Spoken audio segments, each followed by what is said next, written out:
ওমানের সোহার অঞ্চলে নিজ ঘরে ঘুমন্ত অবস্থায় হঠাৎ গুরুতর অসুস্থ হয়ে পড়েছেন বাংলাদেশি শ্রমিক বেলাল হোসেন।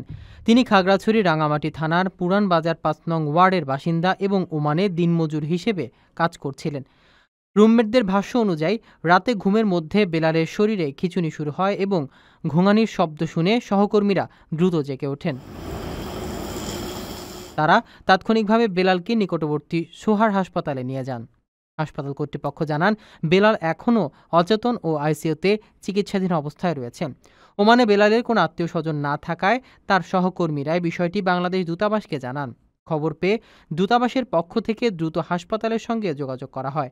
শ্রম কাউন্সিলর রাফিউল ইসলাম বলেন, বেলালের খোঁজ খবর রাখা হচ্ছে এবং প্রয়োজনীয় সহায়তা প্রদান করা হবে। সহকর্মীরা সকলের কাছে বেলালের দ্রুত সুস্থতার জন্য দোয়া কামনা করেছেন। আকর্ষণীয় রেট ও দারুণ সব ডাটা বান্ডেল পেতে আজই ব্যবহার করুন ফ্রেন্ডলি সিম।